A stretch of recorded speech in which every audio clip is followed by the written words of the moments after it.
నాగభూషణ్ గారు మీ దగ్గర నుంచి స్టార్ట్ చేద్దాం. ఎందుకంటే చాలా కాలంగా భారతీయ జనతా పార్టీ తెలుగుదేశం పార్టీతో జనసేన పొత్తు పెట్టుకున్నామేమో అని చెప్పి రాజమండ్రి సెంట్రల్ జైలు దగ్గర పవన్ కళ్యాణ్ గారు చేసిన ఏకపక్ష ప్రకటన, మీ భాషలో చెప్పాలంటే ఏకపక్షంగా ప్రకటించారు అని చెప్పి మీరు కూడా ఆ రోజు అసహనం వ్యక్తం చేస్తున్నారు. కాబట్టి ఆ ఏకపక్ష ప్రకటన తర్వాత ఇప్పుడు మళ్ళీ బీజేపీ పెద్దల అపాయింట్మెంట్ అడగడం, ఈ అసహనం వ్యక్తం చేసిన వెంటనే మీ దగ్గరికి రావడం, ఇవన్నీ కూడా మళ్ళీ మీ పాత మిత్రుడు మళ్ళీ మీ దగ్గరకు రావడం కోసం చేస్తున్న ప్రయత్నాలుగా చూడాలా? ఏ రకంగా చూడాలి ఈ డెవలప్మెంట్ని? నమస్కారం మురళీకృష్ణ గారు.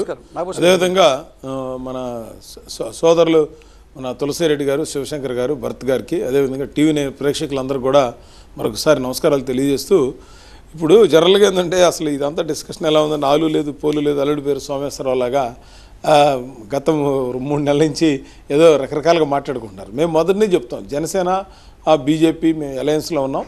మా అలయన్స్ ప్రకారం ఫ్యూచర్లో ఎందుకంటే మాకు కేంద్ర నాయకత్వం డిసైడ్ చేయాలి కాబట్టి. కానీ మధ్యలో తెలుగుదేశం వచ్చిందే నేపథ్యంలో మీరు ఎప్పటి నుంచో ఫ్రెండ్స్ కాదనట్లేదు, కానీ మధ్యలో తెలుగుదేశం రావడంతో కదా అసలు గొడవ అంతా కూడా.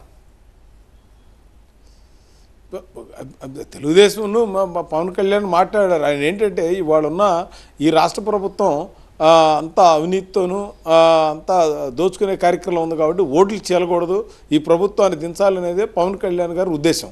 అందుకని ఆయన ప్రతిపక్షాలు ఓట్లు చేయకుండా మనం ఈ ప్రభుత్వాన్ని దించాలనేది ఒక కాన్సెప్ట్లో ఆయన మాట్లాడుతూ ఉన్నారు మొదటి నుంచి కూడా. ఆయన నేపథ్యంలో తెలుగుదేశంలో కూడా ఆయన వాళ్ళతో కూడా మాట్లాడి ఉంటారు. కాకపోతే ఏంటంటే ఇప్పుడు ఇవాళ చూసాం కదా, ఇవాళ ఆయన 2 సీట్లు కూడా అనౌన్స్ చేయడం జరిగిందండి. అంటే ఇప్పుడు 2014లో వేరండి, 2014లో 3 పార్టీలు పోటీ చేసినప్పుడు అప్పుడు నాగభూషణ్ గారు చిన్న ఇంటరప్షన్ ఇక్కడ. సీనియర్ నాయకుడు మీరు గతంలో సరే చాలా రోజులుగా వేరే పార్టీలో ఉన్నా, ఇప్పుడు భారతీయ జనతా పార్టీలో ఉన్నా, రాజకీయాలు మీకేం కొత్త కాదు. మీకు కూడా ఆ రోజు అనిపించిందా ఈరోజు పవన్ కళ్యాణ్ గారు ఏకపక్షంగా పొత్తు ధర్మం, ఇప్పుడు ఏదైతే తెలుగుదేశం పార్టీ విషయంలో పవన్ కళ్యాణ్ గారు మాట అన్నారు, పొత్తు ధర్మాన్ని విస్మరించి తెలుగుదేశం పార్టీ ఏకపక్షంగా 2 స్థానాలు ప్రకటించింది, దానికోసం నేను కూడా ఇప్పుడు మా పార్టీ నుంచి కూడా నాకు ఒత్తిడి ఉంది కాబట్టి నేను కూడా 2 స్థానాలు ప్రకటిస్తానని చెప్పుకొచ్చారు. పొత్తు ధర్మాన్ని విస్మరించి మీతో పొత్తులో ఉండి మీతో చర్చించకుండా ఏకపక్షంగా ఆ రోజున తెలుగుదేశం పార్టీతో పొత్తుని, చంద్రబాబు నాయుడు గారితో పొత్తు తాను ఉండబోతున్నానని పవన్ కళ్యాణ్ గారు ప్రకటించినప్పుడు మీకు కూడా ఇలాంటి అసహనమే కలిగిందా? కాదు, ఆయన పవన్ కళ్యాణ్ గారు ఢిల్లీలో అమిత్ షా గారు మోడీ గారితో మాట్లాడొచ్చారు.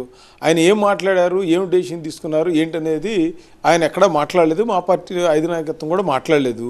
ఈయన వచ్చిన దగ్గర తర్వాత కూడా నేను అన్ని పార్టీలు కలిసి ఈ యొక్క ప్రభుత్వాన్ని దించకపోతే నష్టపోతాం, ఆంధ్ర రాష్ట్రం నష్టపోద్ది, ప్రజలు నష్టపోతారనే కాన్సెప్ట్లోనే మాట్లాడాడు. ఇవాళ ఏం మాట్లాడుతున్నారు ఆయన, ఇవాళ మాకు తెలియకుండా 2 సీట్లు ఎలిచారు, నా మీద ప్రెషర్ ఉంది, అందుకని నేను కూడా 2 సీట్లు అనౌన్స్ చేస్తున్నానని చెప్పి ఒక జస్ట్ ఆయన అక్కడ ఆయన కూడా ఒక పొలిటికల్ లీడర్గా ఉన్నప్పుడు పార్టీ ప్రెసిడెంట్గా చాలా ఇబ్బందులు ఉంటాయి. దాన్ని చాలా బ్యాలెన్స్డ్గా ముందుకు తీసుకెళ్తేనే రాజకీయ పార్టీ, ఎందుకంటే సింగిల్ పార్టీ బాగానే సమర్థిస్తున్నారు సార్. మీ సంగతి ఏంటని అడుగుతున్నాను. పవన్ కళ్యాణ్ మీ మిత్రుడు కాబట్టి మీరు సమర్థిస్తున్నారు, మేము కలిసే ఉంటామని చెప్తున్నాం సార్. జనసేన మీరా, జనసేన తెలుగుదేశం మీరా, అది తేలదు కదా. ఇంకా తేలినంతసేపు వైపు టీడీపీతో పొత్తుందని చెప్తున్నారు, కానీ ఆ పొత్తు ఉంటుందా ఉండదా, పొసకదా అనే ఒక రాజకీయం ఉంది. మళ్ళీ మీ జాతీయ నాయకత్వం అపాయింట్మెంట్ అడిగారు, అందుకోసం డౌట్ వస్తుంది. పవన్ కళ్యాణ్ గారు రాజధాని విషయంలో ఎప్పుడైతే ఆయన సపోర్ట్ చేసి రాజధాని దాకా వెళ్ళి గొడవ చేసి కంచెలు దూకిన దగ్గర నుంచి కూడా బీజేపీతో కలిసి పోరాటాలు చేస్తున్నారు. లోకల్ పాలిటిక్స్లో కానీ ఎక్కడైనా సరే మోడీ గారంటే నాకు అభిమానం. ఆయన కూడా సిన్సియర్గా హానెస్ట్గా ఉంటారు పవన్ కళ్యాణ్. మిగతా రాజకీయ నాయకులు వేరు, ఆయన కొంచెం డిఫరెంట్గా ఉంటాడు, చేసేది స్ట్రైట్ ఫార్వర్డ్గా చెప్తారు. సో ఆయన మళ్ళా ఢిల్లీ వెళ్ళి ఇప్పుడు దాకా మీరు చూశారు, నిన్నటి వరకు రామ్ మందిర్ బిజీలో ఉన్నారు అందరూ కూడా, ప్రతి ఒక్కళ్ళు. ఆయన కూడా ఢిల్లీ మన అయోధ్య వెళ్ళి వచ్చారు. సో అందుకని ఆయన ఏమీ ఎప్పుడు మాతో విడిపోయింది లేదు, అలా అని చెప్పి అక్కడ మా వైపు నుంచి ఆయన చెప్పింది కూడా లేదు. మీరు వెయిట్ అండ్ సీ, ఇంకొక 10-15 రోజులు అయితే